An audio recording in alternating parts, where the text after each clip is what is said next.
Hello guys, how's it going? My name is Dalaran. Today we have finally all the Covenant abilities unlocked and we can finally compare and test them against one another. With this video we'll start out with the Warrior. Definitely one of the most exciting classes that I want to play in Shadowlands, and their Covenant abilities are looking quite awesome. We're going to take a look at what the abilities are looking like on the alpha. Probably the damage and the ability itself hasn't been tuned fully. There's a good chance all these abilities will change in the future. I will also be ranking all these Covenant abilities from my most liked to least liked. But my reasoning whether I like an ability or not doesn't necessarily mean that the ability is bad. Sometimes that will be the case. If I don't like something because it doesn't do enough damage, or sometimes I don't like the design, or I don't like how it plays, or maybe the ability is boring. And other times I will like an ability because it's interesting, because I like the visuals, or maybe the damage so far has been good, and I'll try to explain my reasoning as to why I like them and don't like them in this video. Let's jump into the Warrior.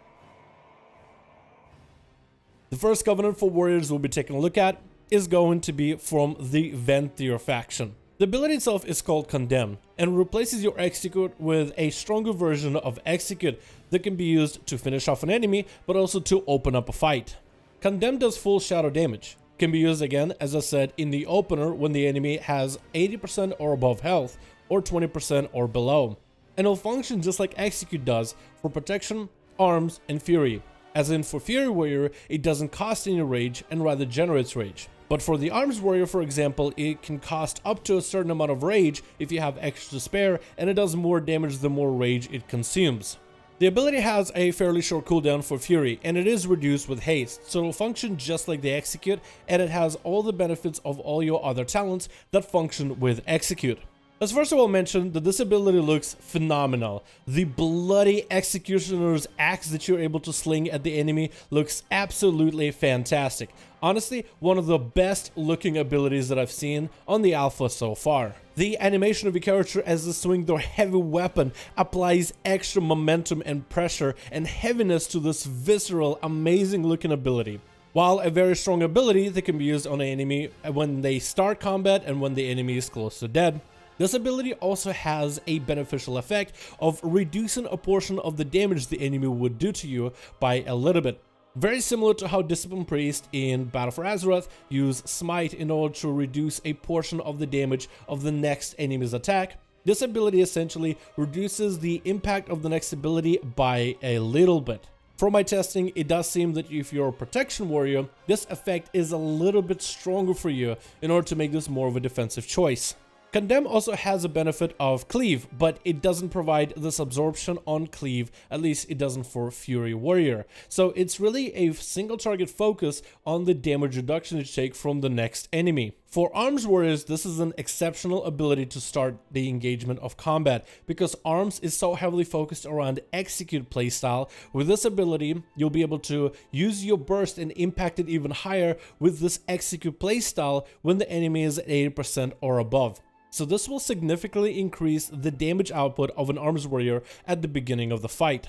For Fury Warrior, it is simply an extra ability that you can use at the beginning opener in order to, again, amplify the damage. While for Fury Warriors, Execute is not as massive of a mechanic as it is for Arms Warriors, who currently in Battle for Azeroth, during the boss low health, will spam Execute until the boss is dead.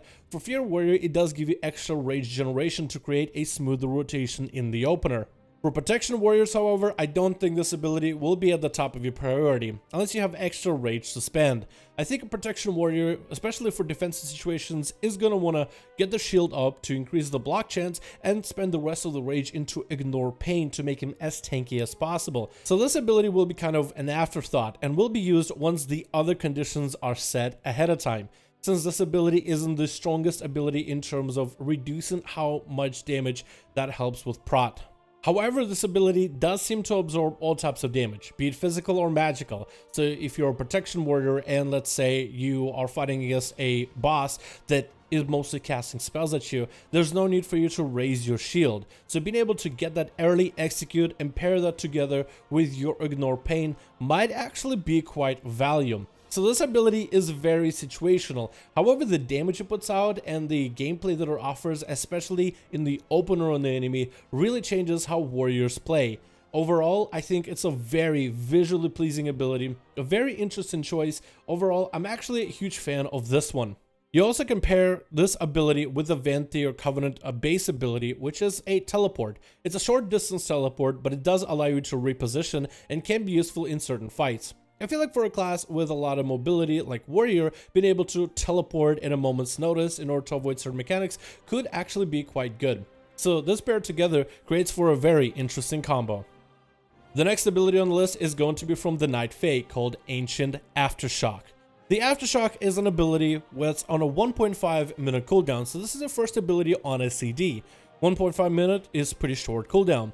You slam your weapons to the ground, releasing a shockwave, dealing a bunch of nature damage to enemies and stunning up to 5 targets around you for 1.5 seconds. Enemies struck with your nature ability also take dot damage. What's interesting that this dot is actually a disease, so it's not something like a poison, so only a few classes like healers will be able to cleanse it.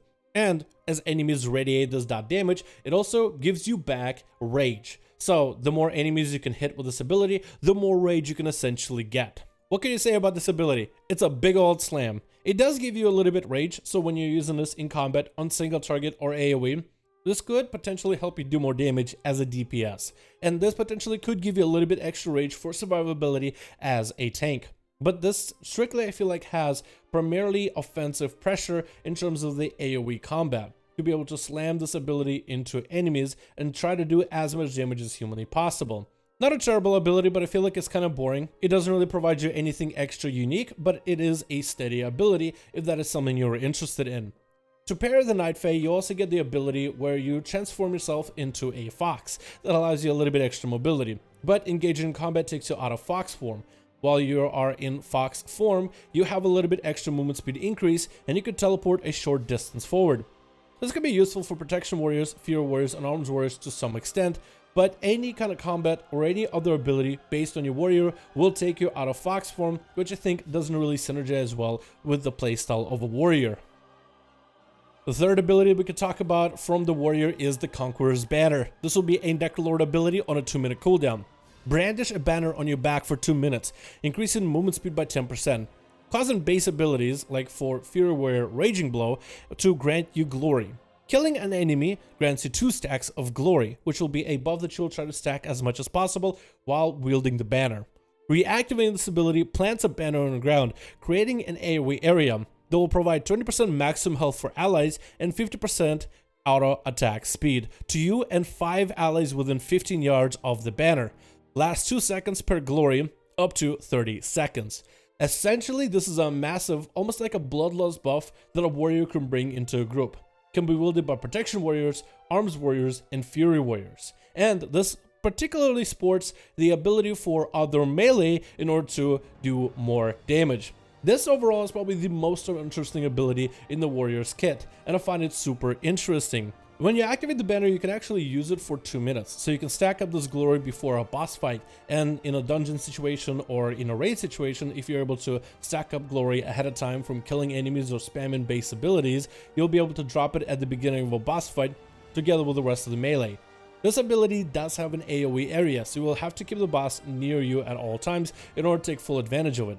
But 20% extra health and auto attack speed is actually quite nuts. So in a heavy melee composition, especially for raids, this will actually be quite a value ability.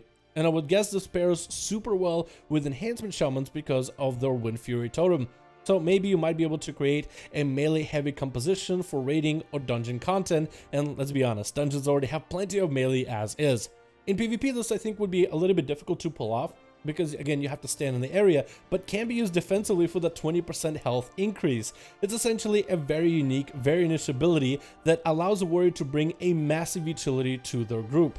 While this ability doesn't actually increase your damage and doesn't give you a button to press on a regular, the cooldown it provides I think is going to be worthwhile, and plenty of guilds are going to want to recruit a warrior who will pick up the Necrolord as their covenant. The defensive shield ability from the Necrolord Covenant makes warriors a little bit stronger, especially arms warriors. It provides you a shield that gives you a little bit extra survivability. For protection warrior, the shield is going to get burned through pretty quickly, but for other warrior specs that don't have as much defensiveness as rogues and demon hunters, this would be a nice stopgap in order to have a buff to maintain from time to time within fights. It's not a bad buff whatsoever, and it's something that makes a tanky class even tankier, so that's always a good thing. Final ability is going to be a Carrion ability called Spear of Bastion. This is a 1-minute cooldown ability. Throw a spear at the ground that does arcane damage and leaves a dot on enemy for 4 seconds. Enemies hit by the spear are also tethered to the spear and will be yanked back to its location. This ability also generates 25 rage. I overall like this ability. I like the design behind it. I like the tether mechanic to it, which I think could be really useful. Imagine playing a warrior chasing after a mage that's always blinking around you. If you're able to tether them to the spear and then try to blink out of the spear, they'll be simply yanked back. So this is a very exceptionally interesting ability, with a damage over time element that will lock an enemy down. It'll do quite a bit of damage and also generates rage on a minute cooldown, so I feel like overall this ability is actually quite value. I don't know how strong this ability is going to be overall, but I very much like the idea of a warrior tossing in a massive spear to lock down an enemy. There's so much potential for this, especially in Mythic Pluses, like if you're a tank in Mythic Plus groups that wants to kind of kite enemies around. The other ability for Carrion is going to be to summon a steward, which is a feathery owly friend.